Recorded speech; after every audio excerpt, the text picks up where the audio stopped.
All right. Good morning, everyone, and welcome to our coffee break on April 16th, 2024, with Spicer Facilitation. My name is Carol Spicer. I'm very happy to welcome you here.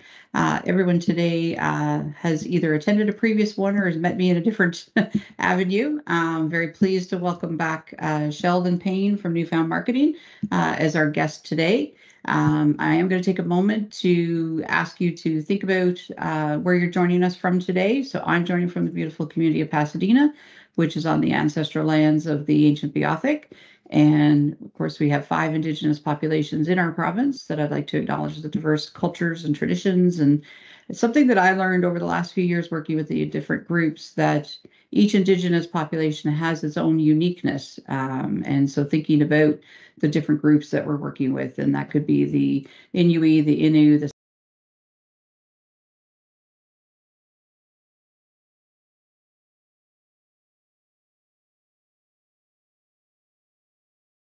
I'm going to ask you folks to introduce yourselves so he gets,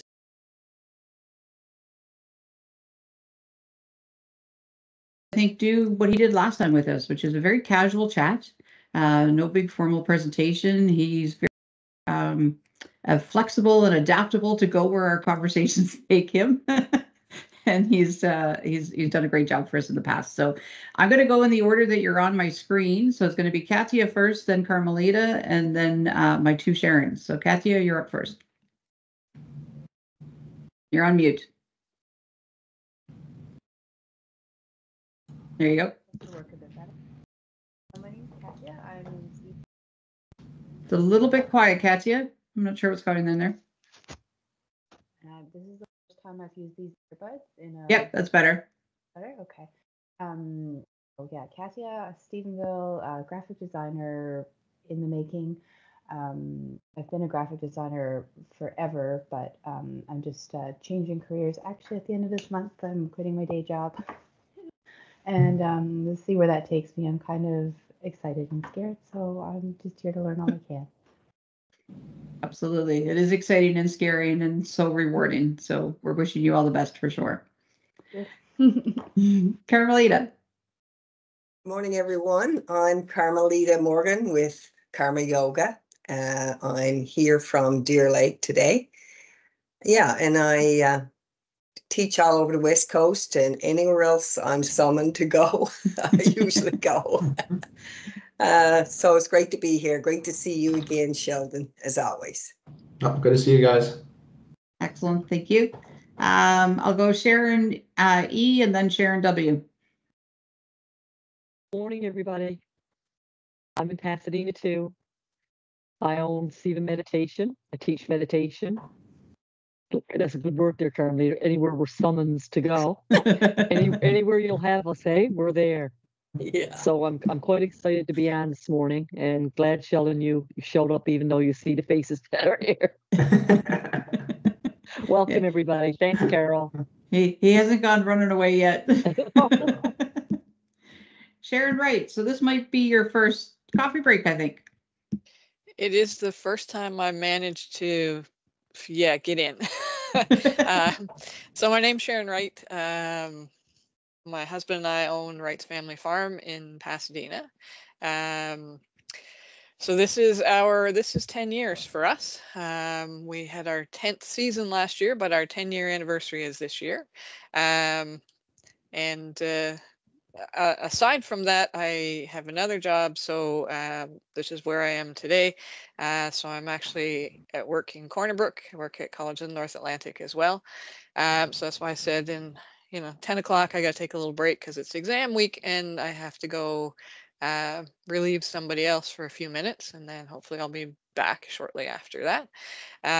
So I'll just, there's been a lot of interesting topics that I didn't make it in for. I've watched some of the videos on some of them though, and so I'm just glad to be able to actually make it in person for once. Excellent. So pretty soon you'll be out in the fields and you won't be able to join. Well, I was out on the weekend. Actually, Andy was out last week. He's on his way back from PEI for the little weekend trip, but I was out on the weekend doing some work. So things have started again, and we're up and running soon. So. Excellent. That's a great sign of spring. Brendan, I'll go to you and then Kelly. Hi, everyone. I'm Brandon Lowry. I'm with Navigate, which supports entrepreneurs on the west coast of Newfoundland. You know, a lot of you. Sharon W. is actually on our advisory board, so nice to see you, Sharon.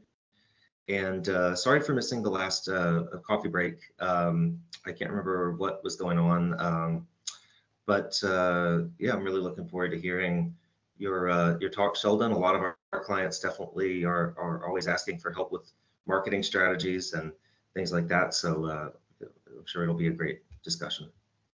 Awesome. Excellent. Thank you, Brennan. And Kelly, all refreshed back from a vacation. I don't know. It was a half vacation, half family. So Oh, okay. it's a toss up. My name's Kelly Lannon. I'm here from Pasadena, and I have a new business just started, Bees Knees Events and Marketing.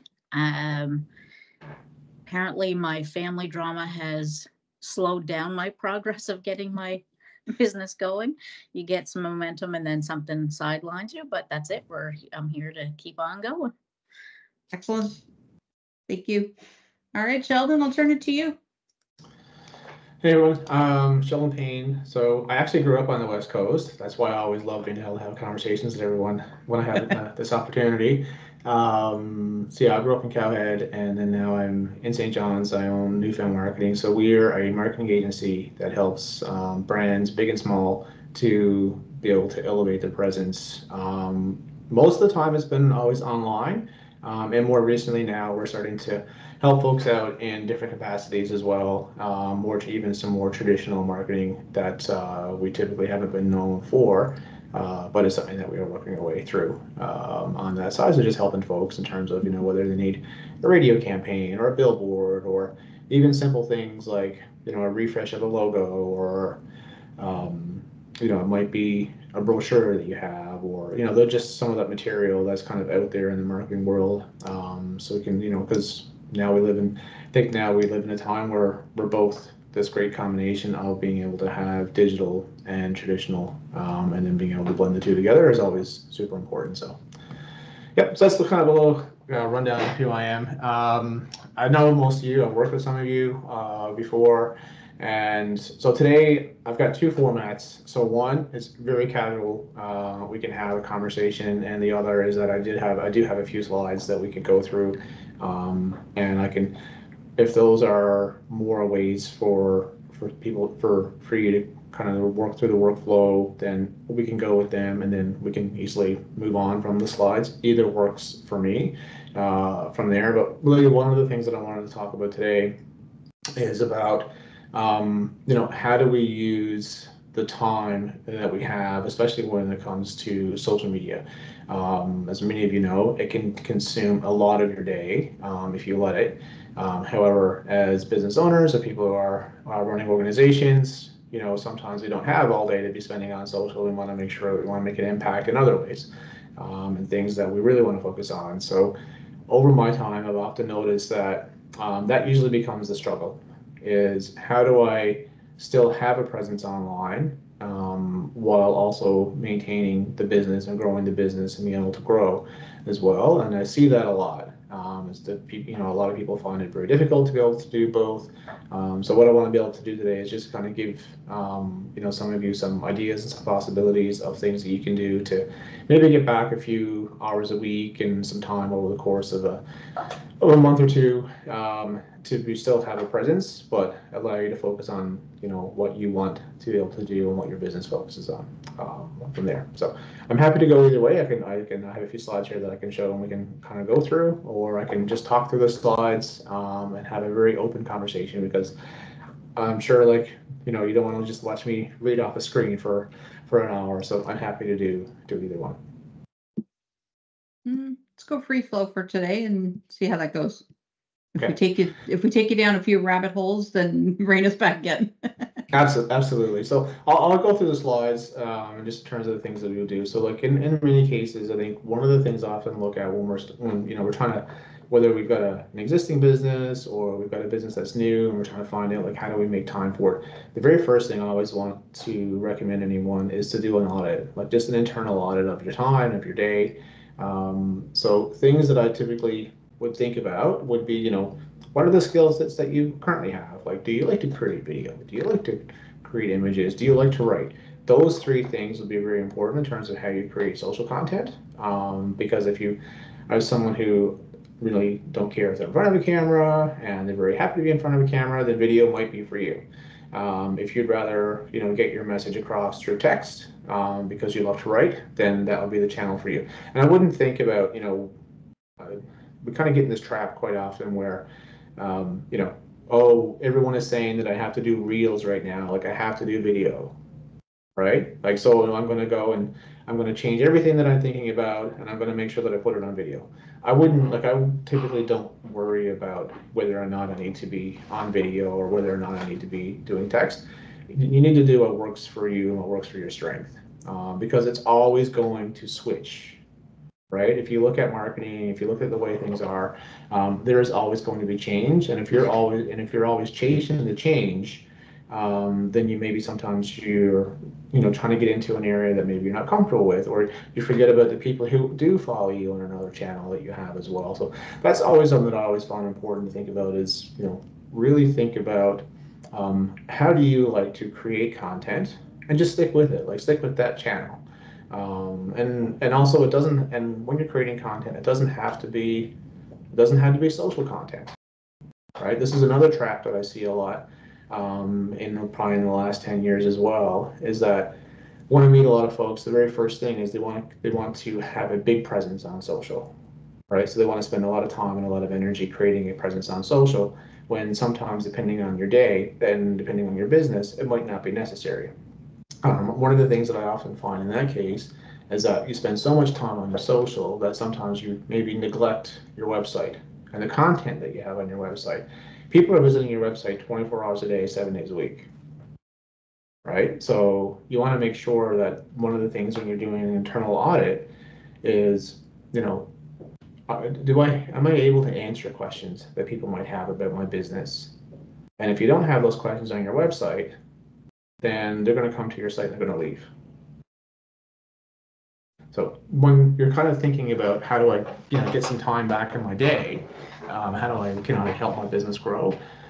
You know, one of the things you can do is just reassess how you spend your day and how much time do you spend on your website, right? So if you've heard me speak before, then one of the things I always mention, so like if you have a social, if you're going to focus on social, it's like a heartbeat, right?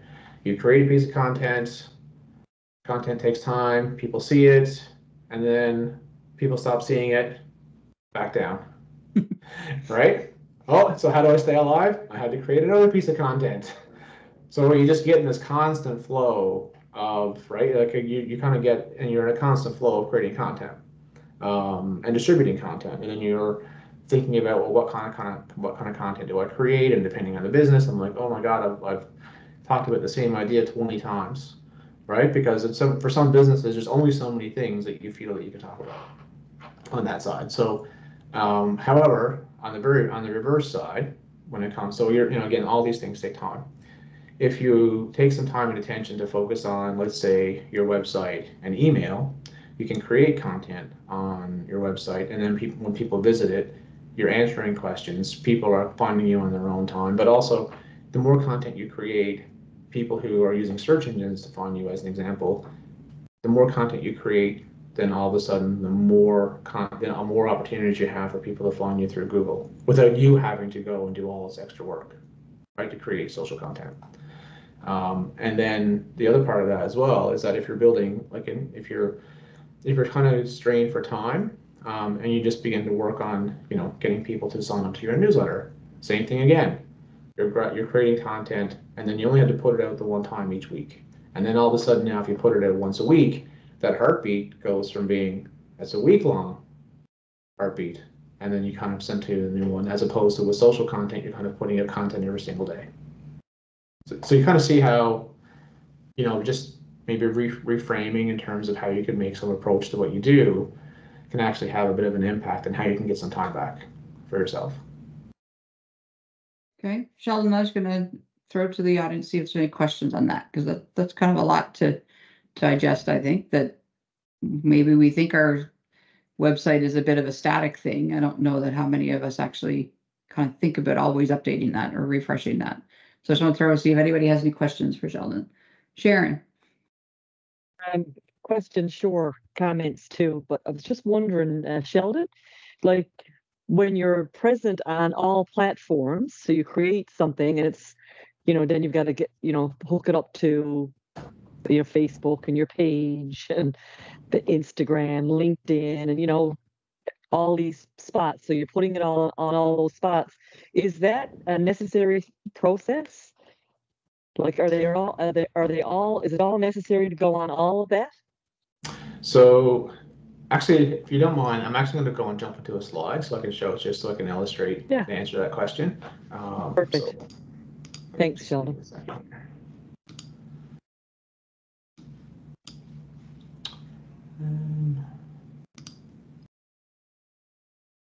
Where's the sharing option?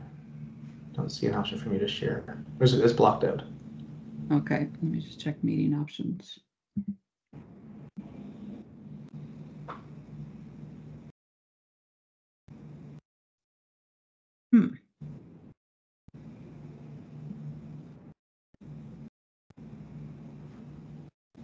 It's top right-hand corner on mine, Carol, right by leave. Yeah, it is, but I'm just trying For to me. see where the options are to give permission, because I can share, but it's not actually Your in settings, the maybe under settings. It's not giving me permission. accessibility. Under settings, accessibility. What's that now? It's weird because usually under meeting options, there's a.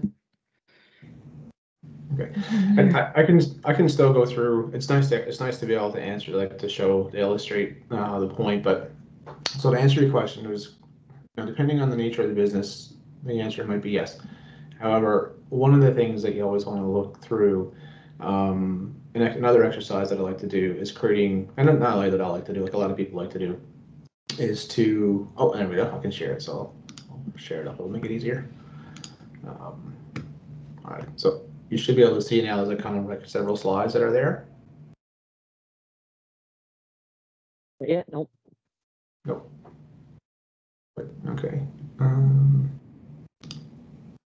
There you go. Something's going on there. Something's happening now. Oh my God, I'm like, the background's all funny. Let's try again. You're in Eclipse mode. In Eclipse, yeah, I know. So should I be sharing first and then give control, Brendan? Is that what you're saying? I don't know. I just Googled how to allow someone else to share their screen. It's in Zoom. It's really easy, but I'm not familiar. It's normally very easy here, but I've been using this new versions of Webinar versus a meeting, and it's not giving me that option. I just made Sheldon a presenter, which should give him the permission to do that. Yeah, so I'll stop sharing, and then I'll just go through an exercise to kind of answer your question, Sharon. So yes, some businesses, like if you're, let's say a big business and you have people that you can address everywhere, the answer is yes, you should, ideally you'd have a strategy for everyone. On the flip side, think about an exercise I like to do is just identifying your consumer profile, right? So who is it that you're trying to reach? So a couple of questions, that we typically that we'd want to answer would be, what's their challenge, right? Like, what is the problem? If they could find your business, what's the problem that you would be able to solve for them, right? So I would write that down, like just write down two or three things. This is the problem that I solve, and just write that down. So the next question is more the important one. So where do they get their information? So now this is a problem that they're looking to solve. You can solve that problem, and then you ask yourself, like, so where would this person get their information to be able to solve that problem? Where would they go if they're looking? Where would they go to solve it? And don't think just like social media. Like, just think in general. Right? Like, where would you go? Like, if you had to go, if you had to go find a dentist, where would you go? I'd go Google. Start with Yeah. Google would probably be one, Yeah. right? And Yeah. then maybe you find a dentist that you like, and then maybe you ask a couple, maybe you ask a few friends, or you read the reviews or whatnot. If you're buying a car, could be, again, where would you go to find, where does that information come from? So, so think about your business in the same way, like where, if, you know the problem you solve, and so now you got to think about what is the problem. So you write that down 2 or 3 times. What are the 2 or 3 problems that you solve, right? Then once you kind of have an idea of where, the potential client or customer gets their information, so you know that you kind of make some questions, you answer some questions there. So whether it's Google or social media, through friends, maybe they hear it through the radio, whatever that is. And then the next question you think about is, then you think about, like, where do they hang out, right? Like how do they spend their day? And I say hang out today is a couple things. Like there's real life where people hang out, and then there's social channels, right? So for the problem that you can solve, where do these, where does this group of people typically hang out? Is it Facebook? Is it Instagram, TikTok, YouTube, LinkedIn, Twitter? Like there's no shortage of hangout spots, right? But ideally, again, if you're thinking about where can you spend most of your time and energy to be able to make an impact, you can want to think about where they hang out. So that's kind of how I kind of think about where, to answer the question, is like where would I spend my time? So as an example, for me right now, I choose to spend my time on Facebook and LinkedIn. Those are the only 2 channels where if I do post anything, those are the only 2 places where I'm active. And your LinkedIn You is do what always newsletter- prompts me to reach out to you. Yeah. Okay. Sheldon, but- you do a newsletter as well? I do, but again, because I'm constrained for so much time, I don't post. I don't send it out as much as I would love to. But again, a newsletter is a thing that's, I would love to have the time to do it once a week. I just don't have the time, I'll be honest. But it's something that I would love to be able to grow even more right now. And so to go back to answer your question, take like the next step, and this is just more of an overall, it's like, what brands would they like? So not who would be a substitute for you, who would be a complement to you, right? To you and your business. Yep. And then what brands do your customers like? What would they, what brands do they like? Whether that's the type of car they drive, the house they have, the vacations they go on, the clothes they wear, like, the food they eat, like what kind of brands do they like? And then you begin to think about yourself now in terms of, oh, maybe I shouldn't be here. I don't need to be here. My customer is not here at all. Why am I over here? Yeah. Right? Good. Yep. Perfect, Sheldon. Thank you. That's a lot of good tips there. So I do have one last one because this is the one that's also really valuable. Okay. And think about, depending on who your ideal customer is, it's what does their day look like? Wow. Right. So the example that I typically give, because it fits my schedule, I have 2 kids. So there's my wife and I with 2 kids. So if someone tries to send me something in the morning, like between 6 and 8:30, not a chance. Right. I've got to get the kids up, get ready, get them to school, that part.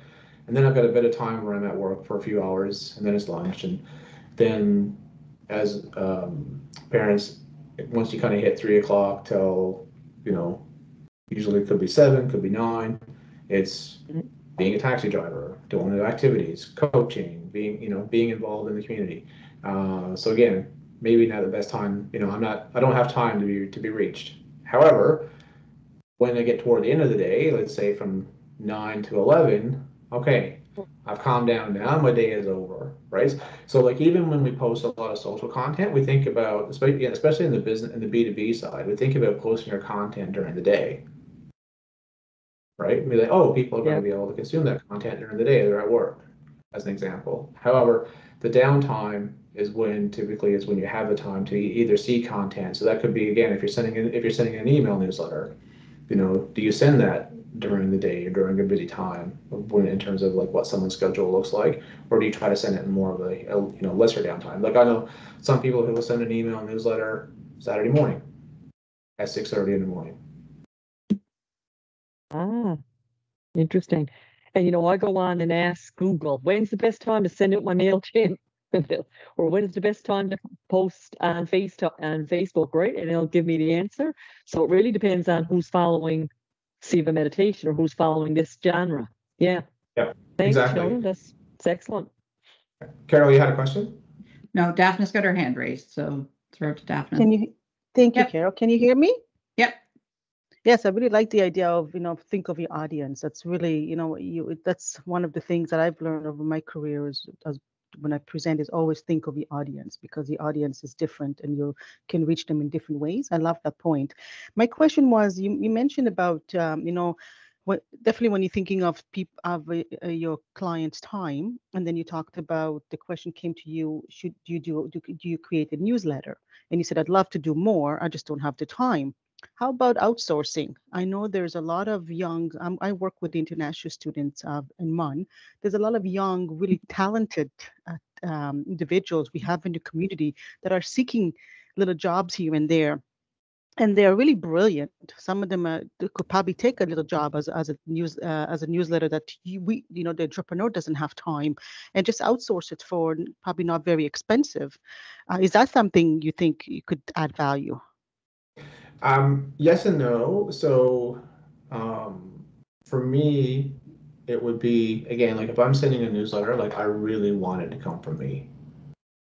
Like, so I want to take the time to write the content, because this is an opportunity where people are, I want them to see that I've taken the time to look at the content and to create the content from there. So again, I completely appreciate in terms of like having an option for someone to do it, but at the end of the day, it's my personal brand that's impacted. So I want to make sure that what goes out and what gets completed would be the work that I want to put into it. From there, some people would have, again, somebody else might feel completely different. But personally, for me, it would be like if I'm sending my newsletter, like I do want it to come. Like I want to be able to look through the content. I want to be able to read the content. I want to be able to provide the value back to the reader, right? So like that for me, it would be like something that I would, and that's why I hold up on the time, because I don't have the time to be able to. Could I go and put together a newsletter and quickly copy and paste a few things? Absolutely. Would it create value for the people who read it? Probably not. So that has a negative impact on, say, my brand. But well, my thought was more like work with you. Like you definitely content will be yours, but not everybody has that talent where they can just put together a newsletter or something together that you have to have a story into it. When you say something, you need to again consider your audience and have a story that flows with that newsletter that really resonate with the audience you're reaching. And that's why I'm thinking the having maybe outsourcing to maybe that's something, it's an opportunity for entrepreneurs and young talent that we have in the community to kind of connect together and maybe use these resources and then it gives a lot of entrepreneurs free time and stress level, because for example myself, if I had to write a newsletter, it will take me hours to get my head around it. It's not something that I love to do, but if I had someone that can kind of sit with me and kind of pick into my brain and understand what is that I want to say, and look at my previous perhaps newsletters, or what communication I'm willing to put out, and take that burden off of me, go away, come back with something that and then we can hash it together. That's just what I was thinking. But yeah, lucky for you, you can put one together in a very short time, which is wonderful too. So yeah, just a thought. No, absolutely. Like, and again, that's my own personal preference. It could, it certainly, and it probably does work for a lot of other folks. But my own personal preference is to be able to like the content, especially for the newsletter content. I want to make sure that the content comes from me, and understanding like, what it is that I want to be able to get across to the people, because it's, email is very different, I find, than social, because I tend to think of email like social, but it's more of it's a different kind of social. It's a very one-to-one relationship. Like I can send an email out to a lot of people, but it can create conversations where people would write back, and then we would keep a conversation going that would not be public. Right. So again, you're building that audience, you're building more people who like and trust you on that side. So that's just more of the opportunity that I see with the newsletter. Awesome. Excellent. Brendan. If I could quickly give like our experience with that, and not from a entrepreneur standpoint, but from a small organization. Navigate spends a lot of time on our newsletter. It's something that we're actually trying to, build some more efficiency around. We've gone from, myself or Allison, who was the Navigate person for a long time, writing a lot of the content ourselves to trying to, have like an intern draft a lot of the content, and then I look over it just to make sure that it still has that brand and voice and all that kind of stuff. So I don't know if that maybe it wouldn't work if you're speaking from like a very personal brand voice, but for us, that's something that's helped save us some time. Yeah, I think I think again, it's about the brand voice, right? Like if it's a newsletter that's coming from an organization, that's a little different than say it's coming from like a specific person itself. Like I think there's definitely because we do it like as an agency and a company, we do help several organizations create their newsletters and produce the newsletters from there. But if you're sending a newsletter where you are trying to write, again, have more of your own personal touch to it because it's your name that's attached to it versus the organization that's attached to it, the brand voice just might be a little bit different. So I think there's, like most things, I said just recently in a podcast that I did, the answer to most marketing questions is it depends.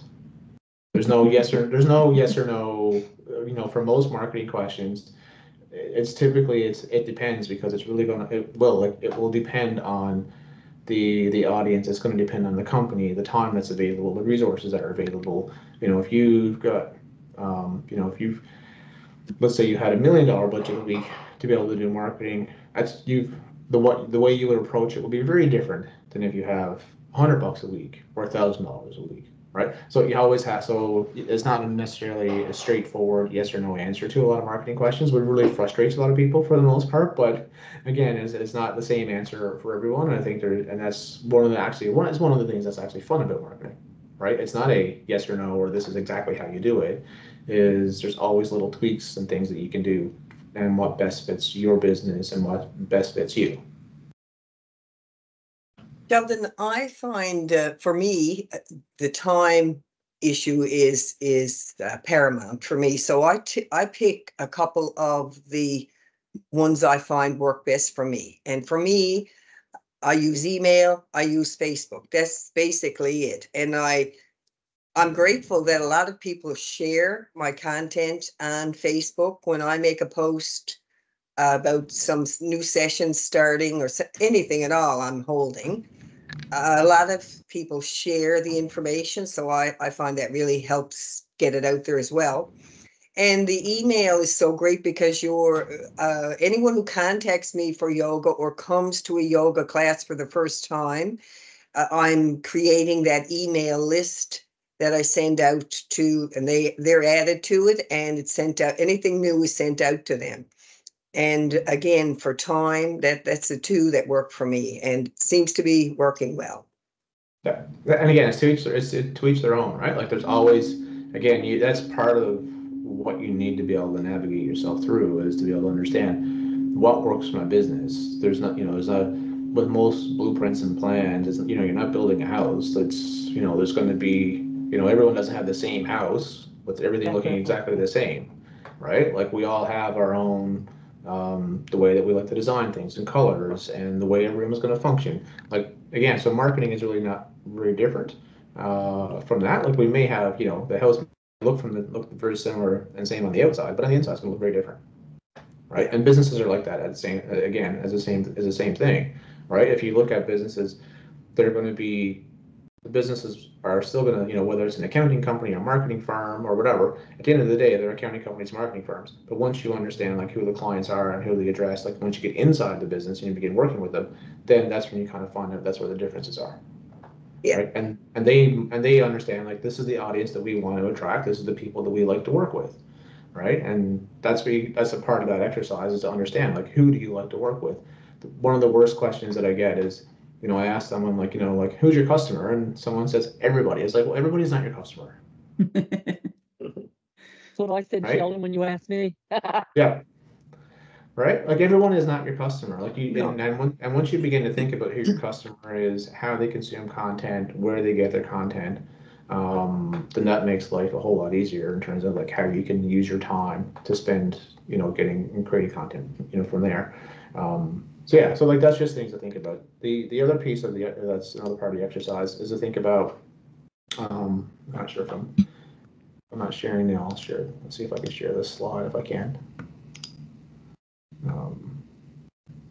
Are you able to see this slide? No.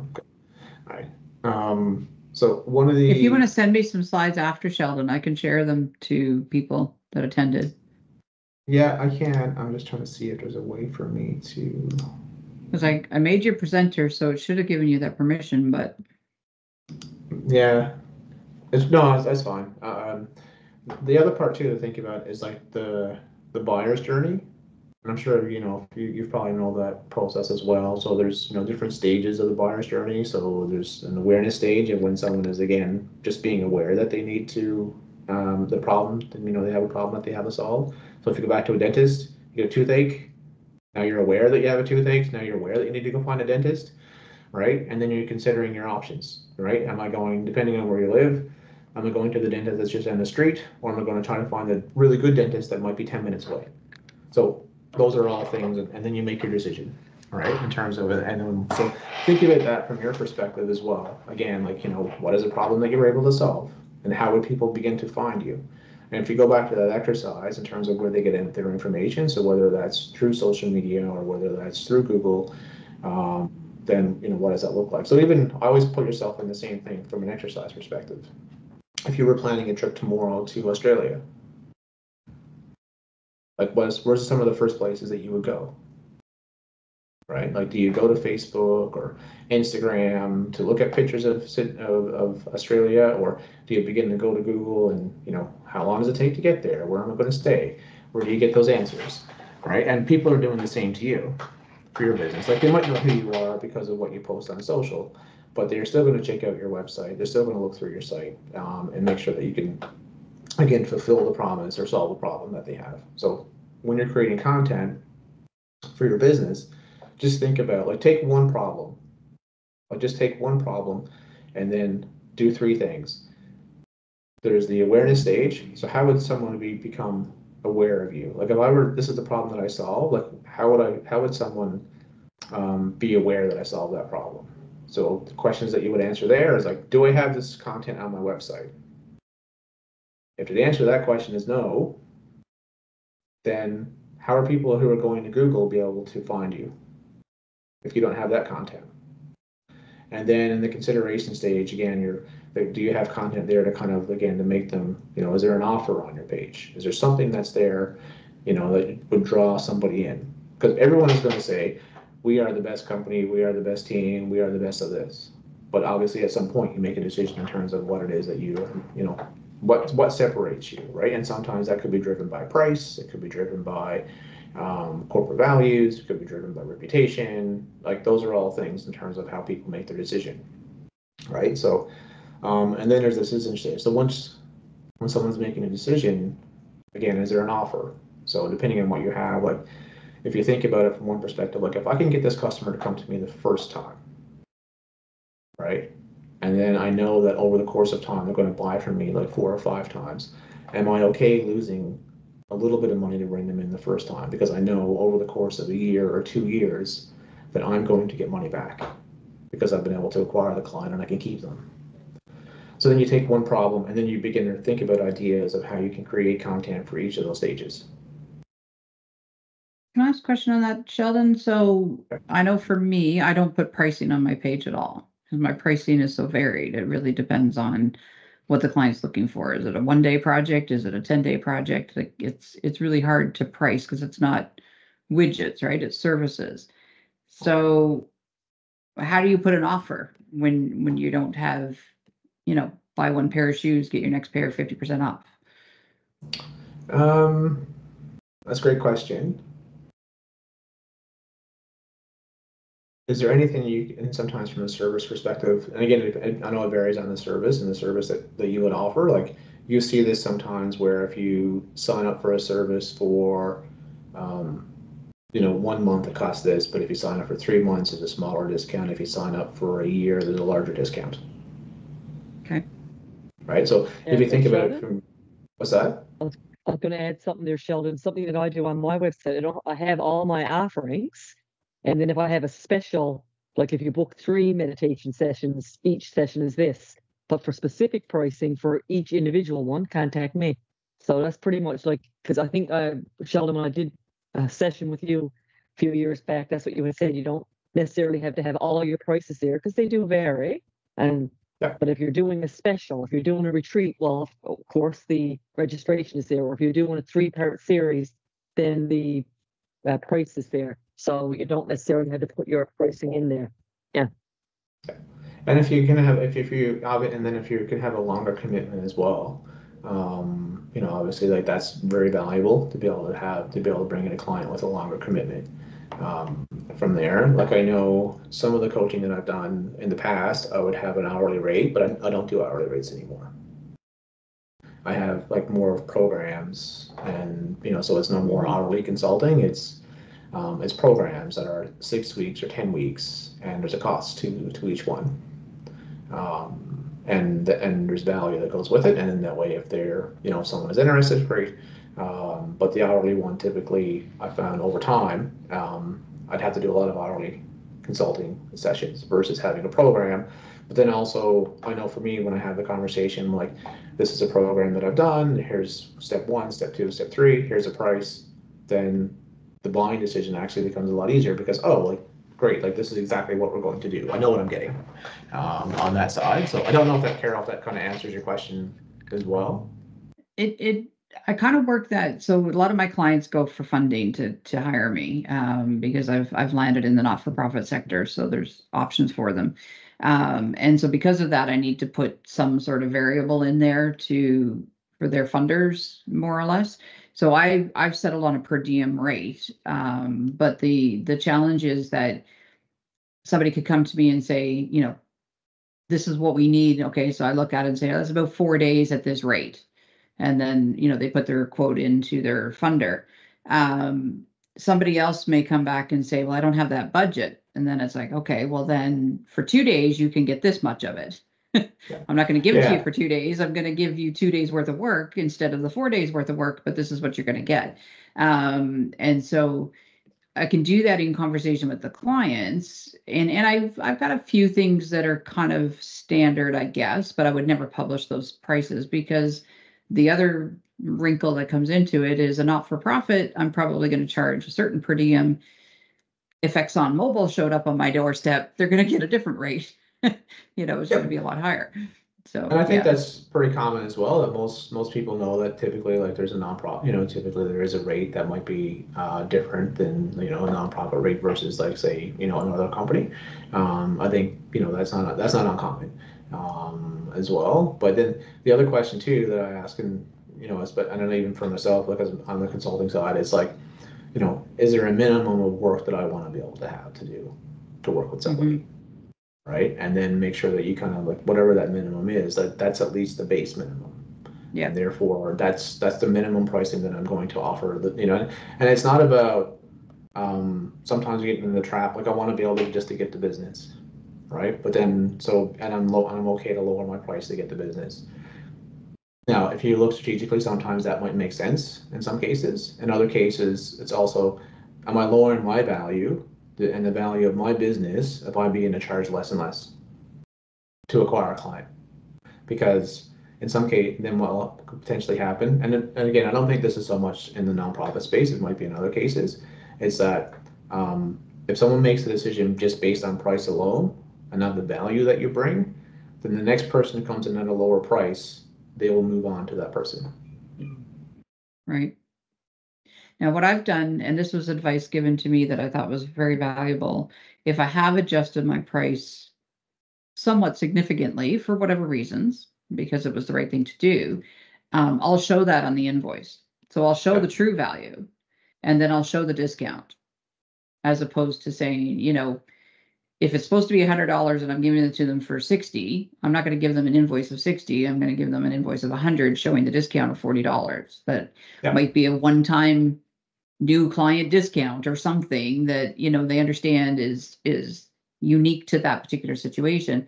So that for that reason, if somebody else gets a hold of their invoice, they're going on the 60 instead of they should be going on the 100, right? So that was really valuable information that I've done, because as part of my giving back, I mean, these sessions I do now without being paid for, and there's my community connection I do is giving back, and sometimes there's a client that I'll do something for as my way of giving back, because that's my own corporate value and personal value. But I'll still produce the invoice that says, there was value in this. Yeah. Oh, exactly. Yeah. I've seen that practice as well, where people will send over even like a $0 invoice, right, with the discount of and they can go back and look like, we've given you, here's 10 hours of our time that we've provided that should be billed at this rate. But and then when you have that conversation later, it's like, as you can see from the previous work that we've done, it's important that we need to adjust our pricing. Yeah, pricing is a very interesting conversation, because it's always one where we're so fearful to raise our price, because we're also fearful that we're going to lose. We think about, we're more concerned about what we're going to lose over what we're going to gain. I was going to make a comment too, if I could, Carol and Sheldon. In a small area like we're in Western, or like corporations, businesses, people are talking to one another and they're saying, well, she did a session here and she charged us X number of dollars, and what? She did it there for that.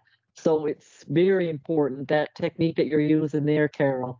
So if I do a session with the schools, I'm giving them a special rate, but it's not what businesses and corporations are getting. So that's very important for us, I guess, in our businesses, to make sure we're consistent in in pricing.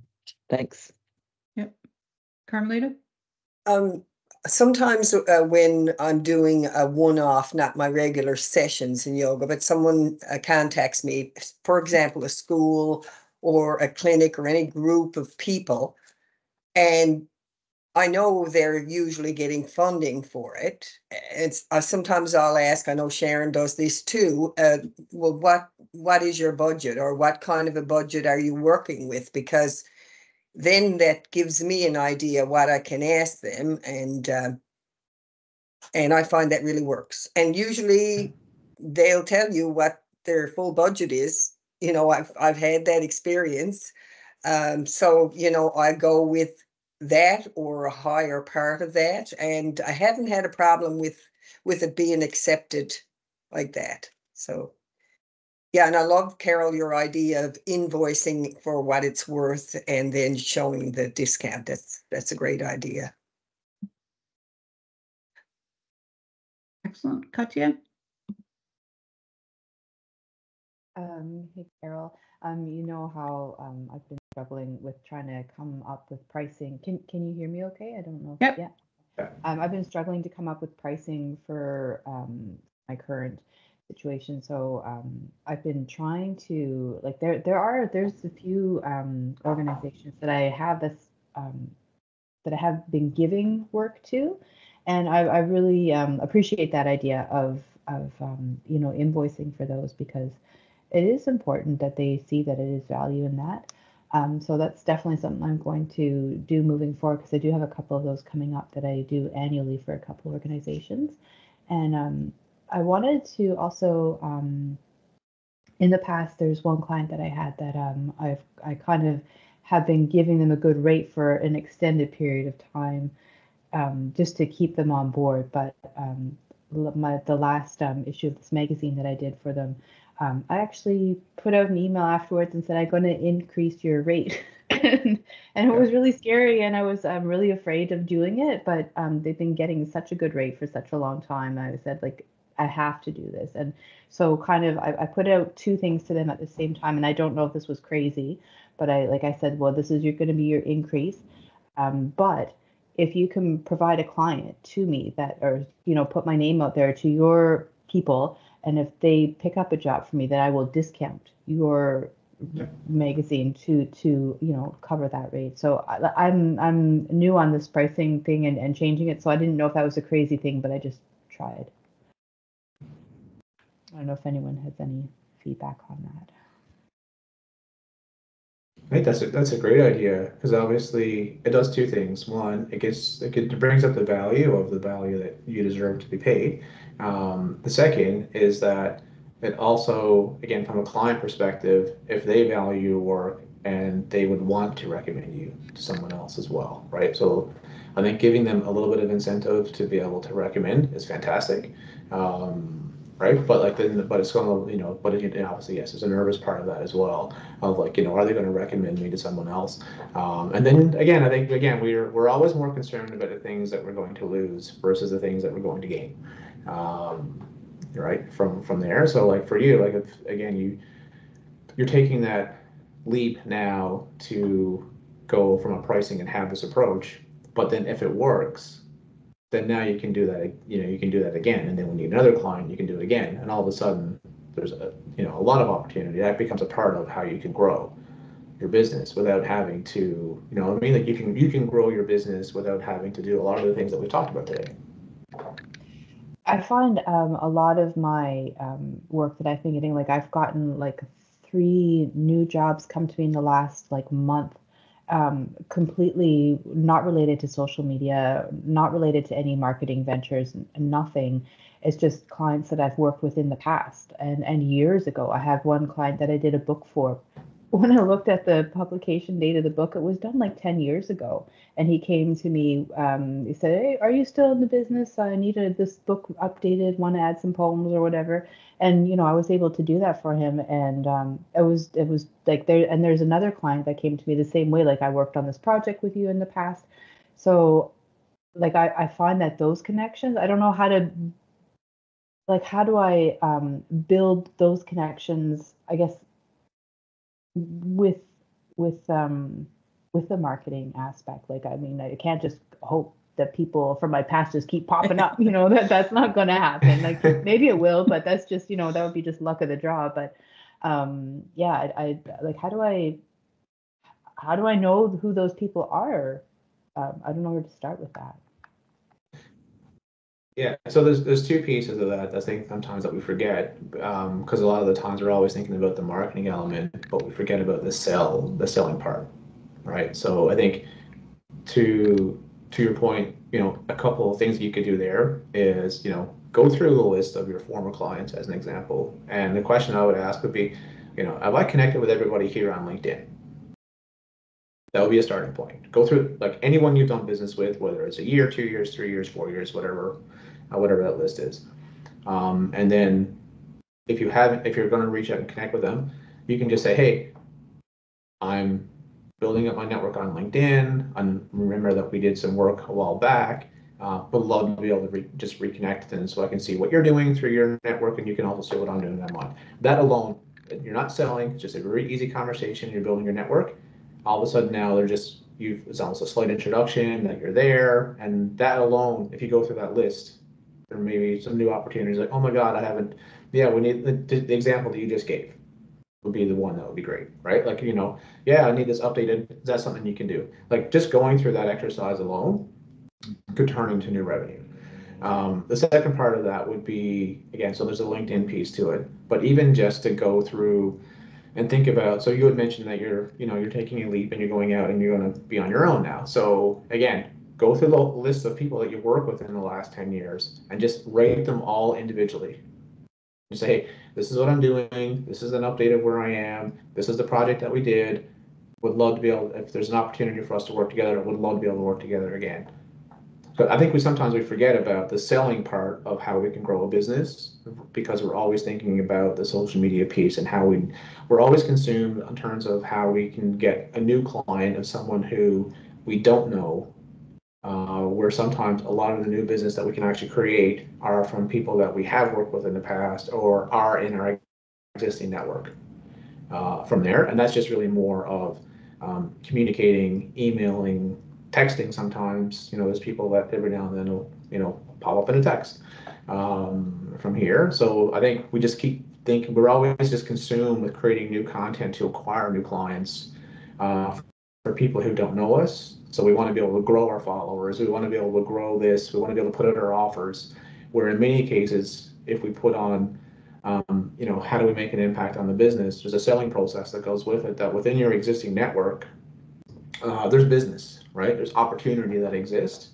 And that just takes a little bit of work and to think about what you can do and how you can approach, and then how you can do that.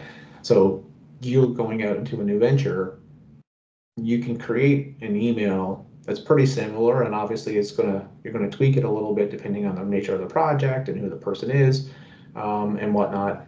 But for the most part, the content that you've created is going to be pretty close to the same.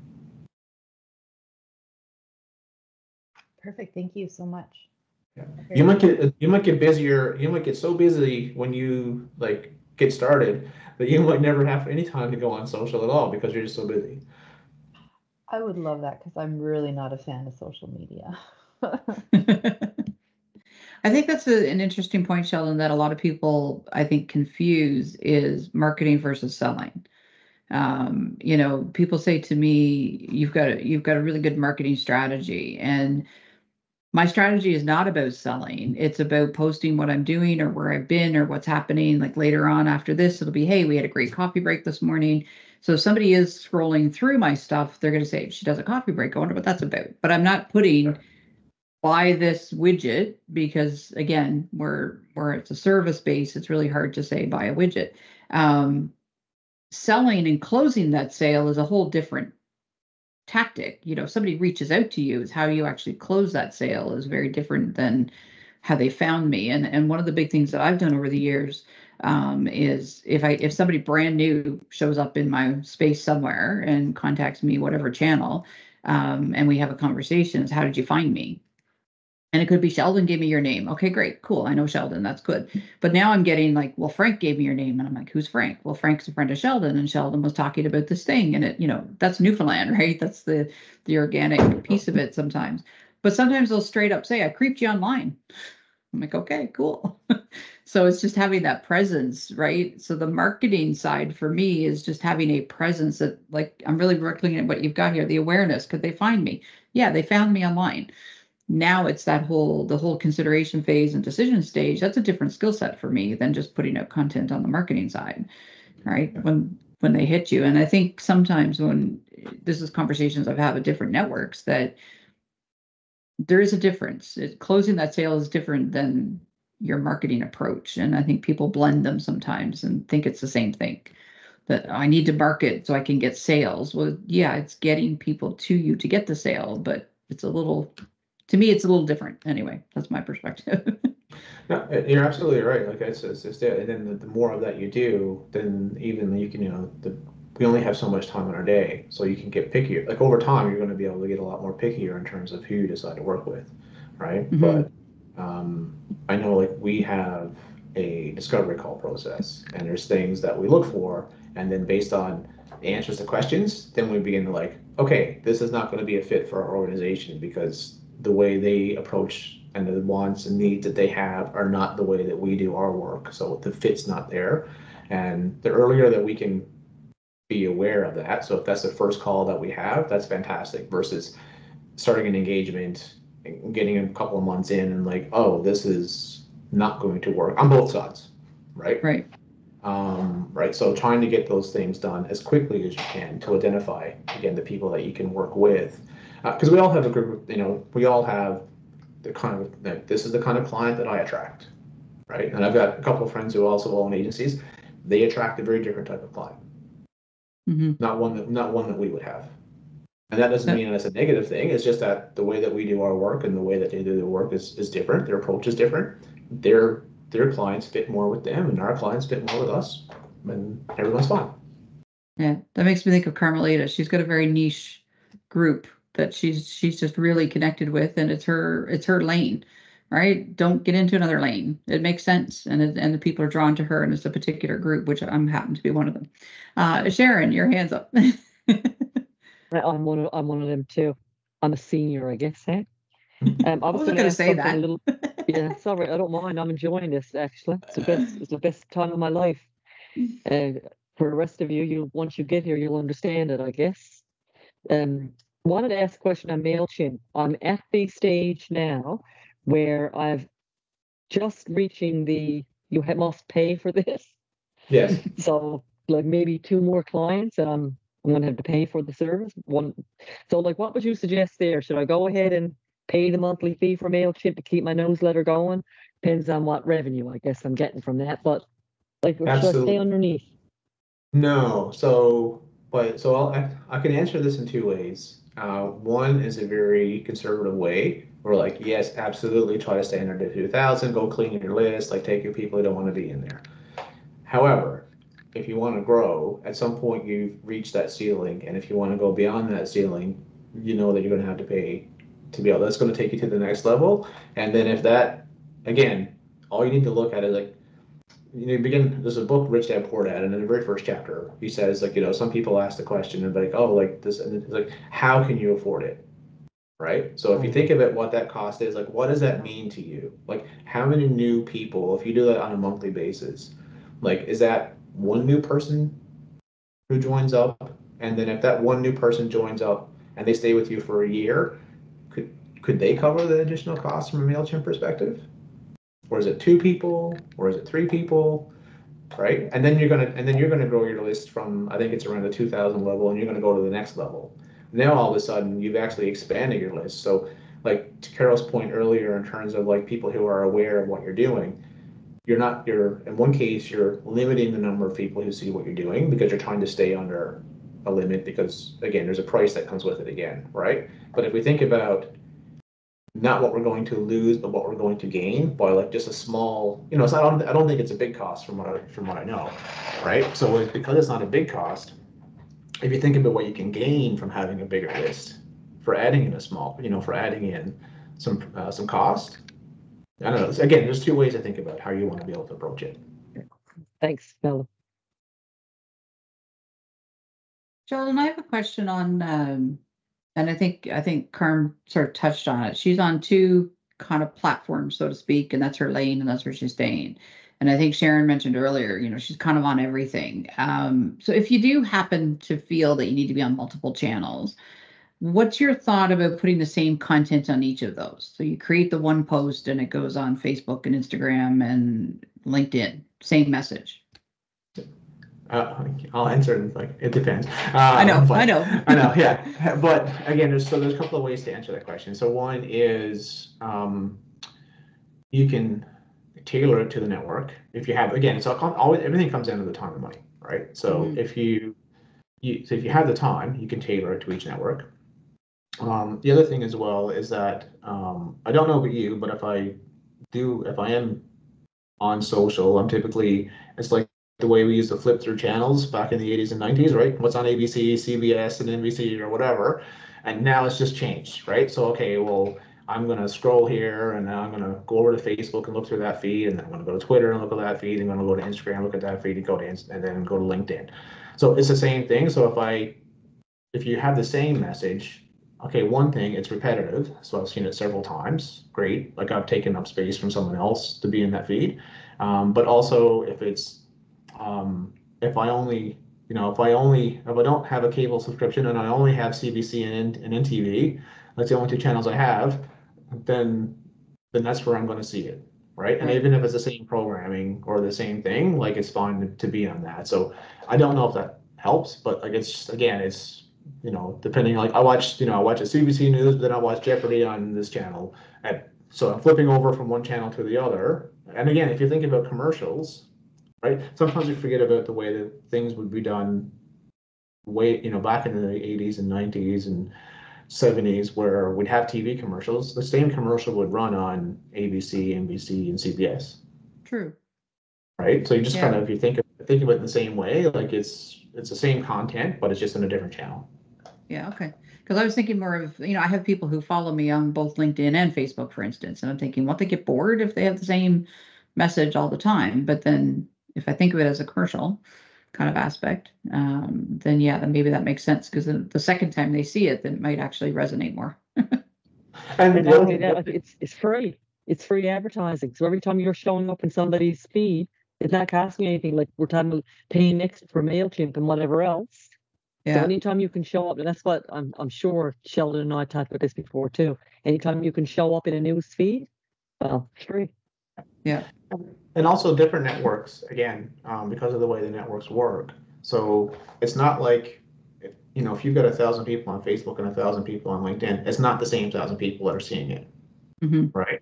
And the way the algorithms work is that LinkedIn, there might be 100 people that see it on LinkedIn, but they don't see it on Facebook. They will never see it on Facebook. So if you're on both, then obviously there's the opportunity for you to be seeing it on both.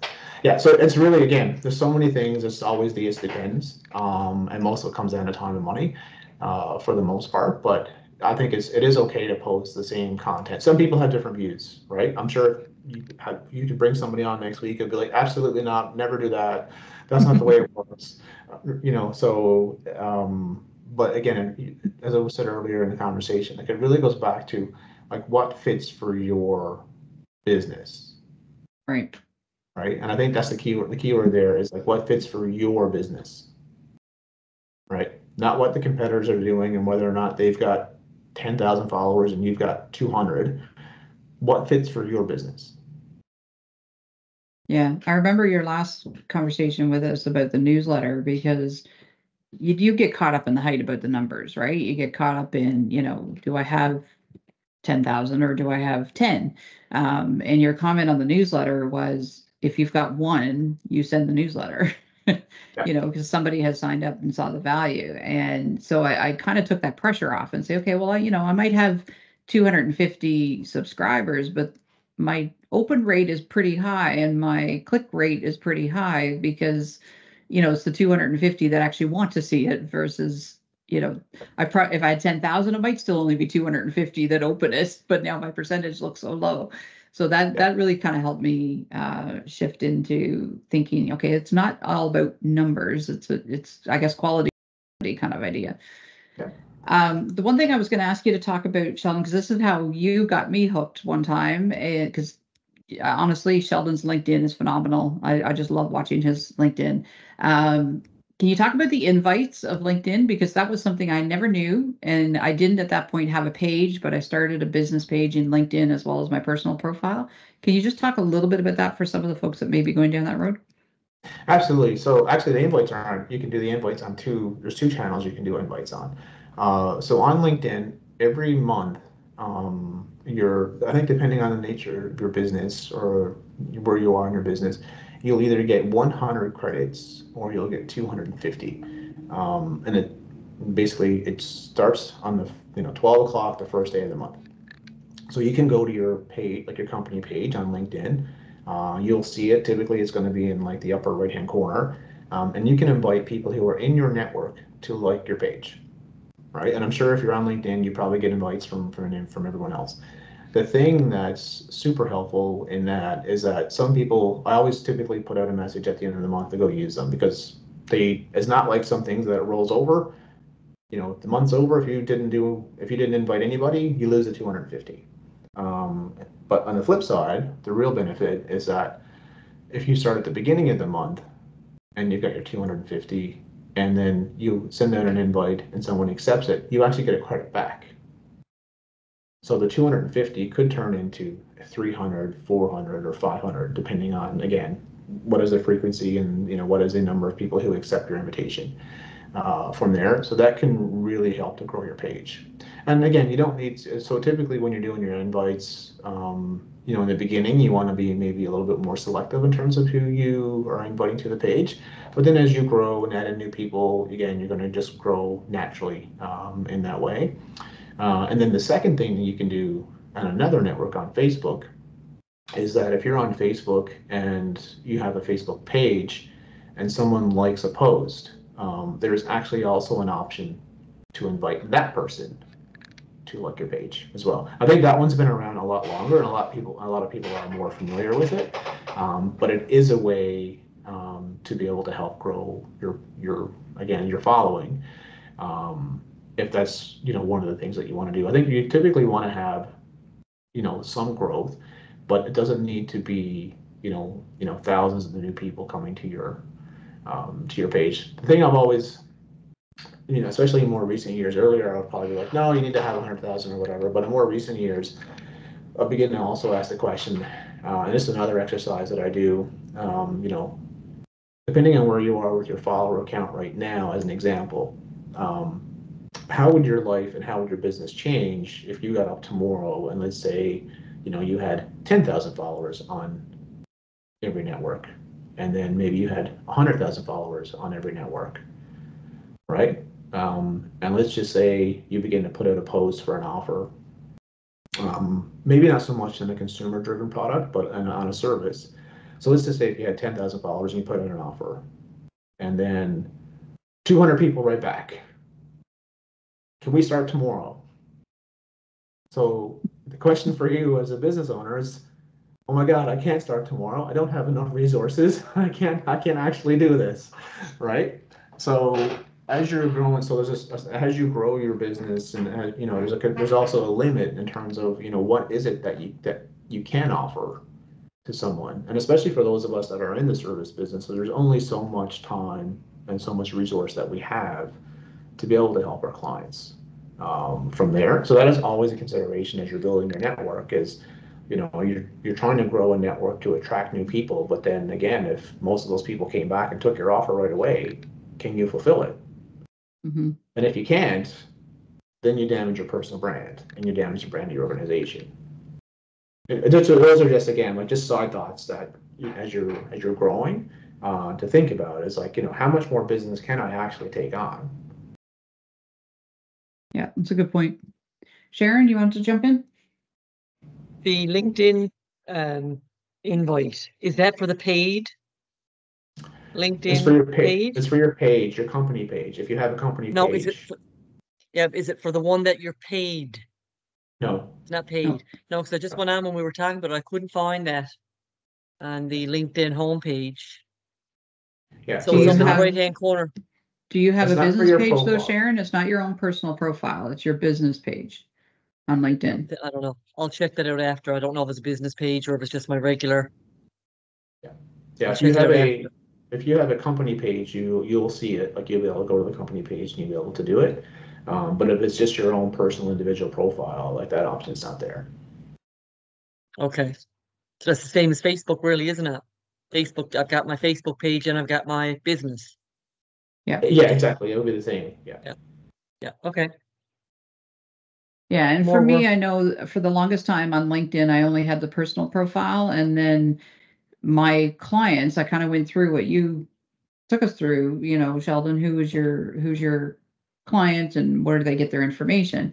And because I sell to businesses, then I thought, what is best to have a business profile in LinkedIn as well. And so I have both, because if I am selling to businesses, chances are they're going to be searching my company name versus me as an individual in LinkedIn. And that's the reason I did that. And it's not as active as my Facebook because tends to be where, a lot of people do that awareness for me. But that was my consideration about creating a business page in LinkedIn. Whereas, some, if you're only dealing with consumers, that may not be the space to be in. Yeah, exactly. Yeah. I know in the LinkedIn space, if you're more of a consumer product, you might be thinking, the purpose of your page might be more about the community support, HR. Like, I mean, if I'm growing, I need to hire people. So LinkedIn is probably a place where I can post my jobs and let people know what it's like to work here and to do all those things. So we often, most of the time, think about a lot of these channels just from a marketing hat perspective. But there's a lot of other capabilities that in our social channels, whether it's customer service or HR, community, like the community involvement. There's a lot of different opportunities that exist across when you do social, but we just quite often, I think, is because many of us are marketers, that we just think about the marketing element that comes along with it. Awesome. Any other questions, folks? For Sheldon, I'm looking at the time. I'm going to try to do a summary here, Sheldon, and you can let me know what I've missed. So do an audit of our time and our talents, do what works with our strengths, reassess our time on social, and don't forget about our website and email. So the socials are transient, but the website and email, is that longer heartbeat kind of thing. What is the problem you're solving? And under that, where would your consumers go to find information? What brands do they like? What does their day look like? And where do they get their information? Think of the buyer's journey. So the awareness, how will somebody become aware of me? The consideration stage, is there an offer? What separates me from others? And then the decision-making stage. So again, is there an offer or something that I can close for that? And then how would our life or our business change if we all of a sudden exploded in the number of followers? Yeah. Could we handle it? So those are kind of the key things I took away. Anything else that I may have missed that you gave us? No, that's a great summary. Okay, awesome. Quick run around. I know Sharon Evans, you've got an event coming up. If anyone else has anything they want to promote. So Sharon, do you want to talk about what you've got coming up? Yeah, I've got a wellness retreat coming up in Pasadena. So it's May 3rd and 4th. Carol, maybe I'll send you a copy of the flyer and you can send it out. Sure. It's going to be a weekend, start on Friday evening, run all day Saturday. And it's yoga and meditation, nature walk, nutrition. It's going to be based on the 5 elements. If you don't know what the 5 elements are, sign up. I'll let you know. Perfect. Thanks, Carol. Thanks, everybody. Thank you. Kelly, you've got a couple events coming up, I think, or some things you're trying to get off the ground. I've got a few things in the works right now. I'm working on 2 big events coming up. One is a potential wine tour of Nova Scotia wineries. Just waiting on confirmation of how much the transportation is actually going to cost, which right now is looking quite enormous, but we'll bite that off as we get there. And the second one is a golf tournament. Again, a travel golf tournament that I'm looking to take from the West Coast to Central. And a third one that I'm just putting my toe in the water, so to speak, is I'm looking at doing a fundraiser for cancer. And it's going to be kayaking for cancer. Oh, cool. So it's a little fundraiser that's kind of personal to me. So we'd like to get that one up and running, and I'm hoping to have that one. The goal is the 1st of June, but depending on the weather, it might be July. But okay, awesome. Jay, how do I learn? How do I find you? There's a good question. That is a very good question right now. I do have a Facebook page. Like I said, this is all we're in the starting process. And my takeaway from Sheldon today is I have to get my website up and running so that I have a permanent place, and my website and my socials can go to my website. So, So Bees Carol, knees marketing. Bees knees, Daphne. Bees knees. Bees knees events and marketing. Yeah. Mostly events. It's mostly the event side of it. The marketing comes along with each event that I do. So awesome. Thank you. And Sharon, you're starting to get the ground going. You'll be up and running late June, July, as usual. Yeah. So usually around 1st of July, the strawberries start, and that's when we start and we open. And all depends on the weather. It seems like an early spring, but we have to be careful because we've had January the last couple of years. It hasn't been nice to us. So, we can get on a little bit earlier, but I don't know about planting things any earlier. And I don't know if harvest is going to come any earlier either. But end of June, beginning of July, we should be up and running. Awesome.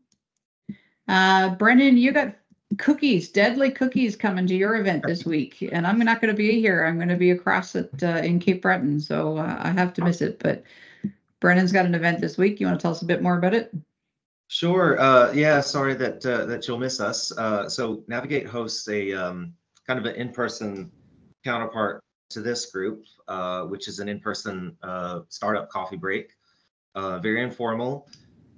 Basically just drop in anytime between 11 and 1. So we haven't done it for a few months, but we're starting it back, and we have them at the Center for Research and Innovation in downtown Corner Brook.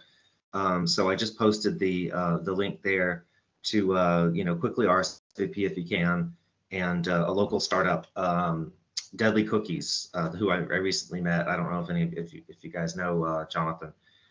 They're gonna provide us with some cookies, and they actually are like insanely good. Just so you know, I'm not I'm not overselling them. Awesome. What date is it, Brennan?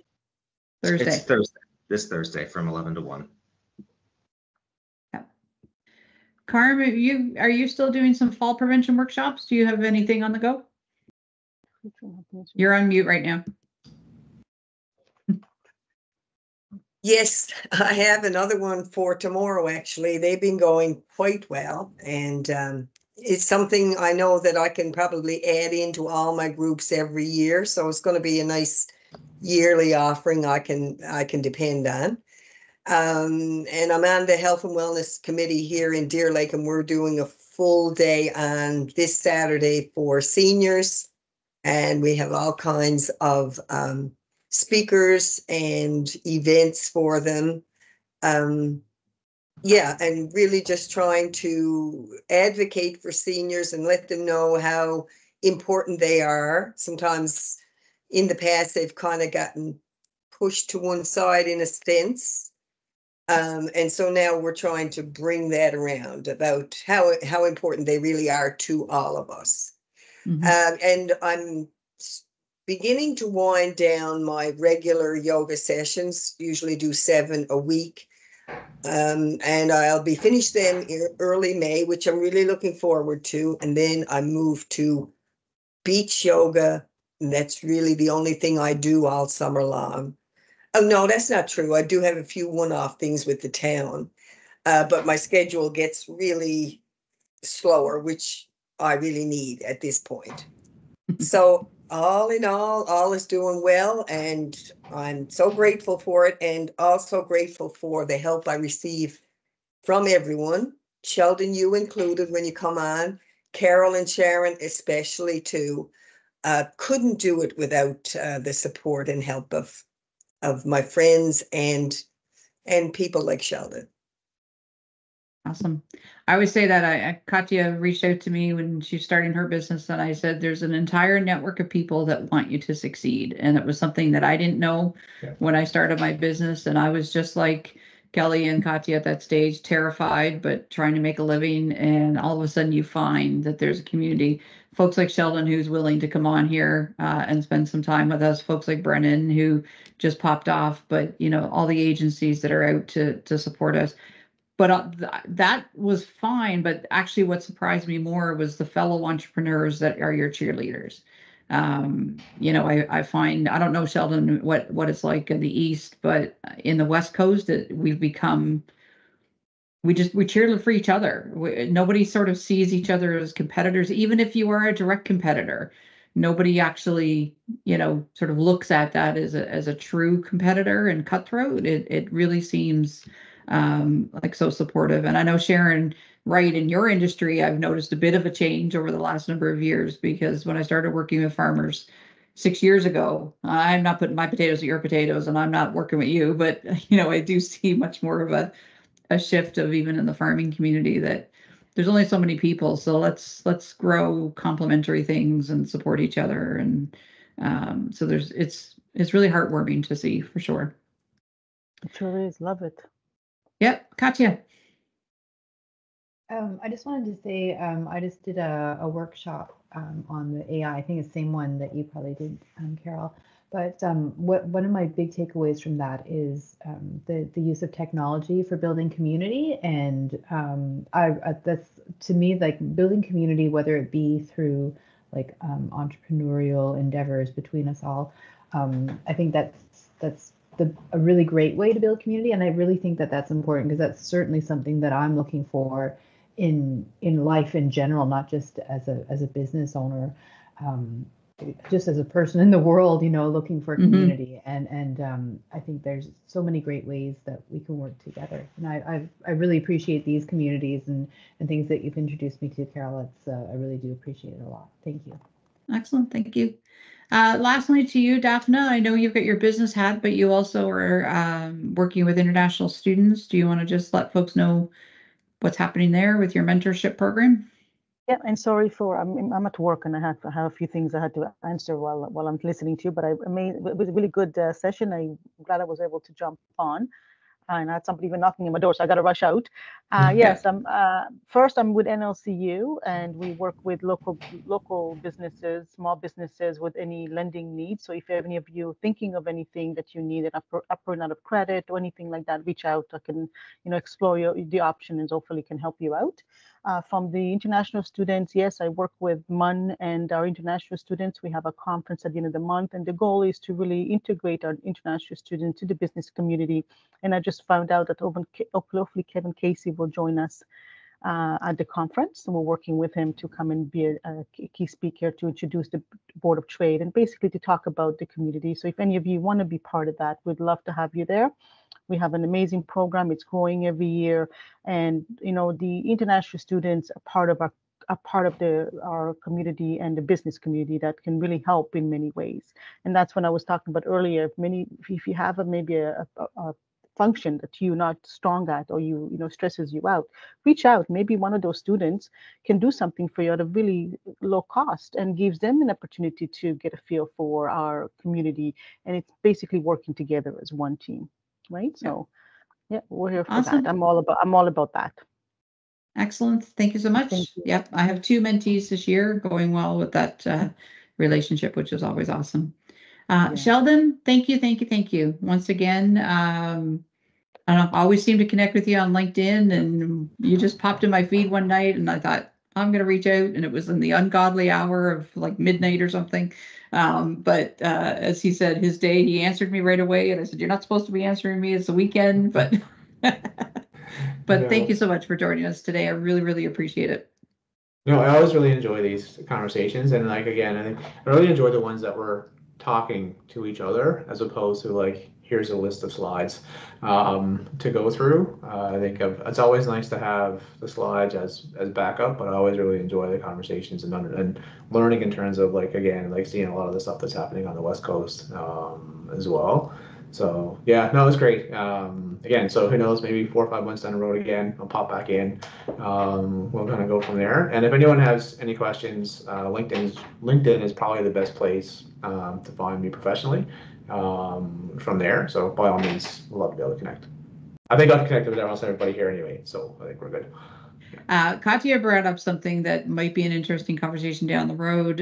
We didn't touch on artificial intelligence in creating content and helping, and I don't know. I've dipped my toes into it. It's worked for me very well recently.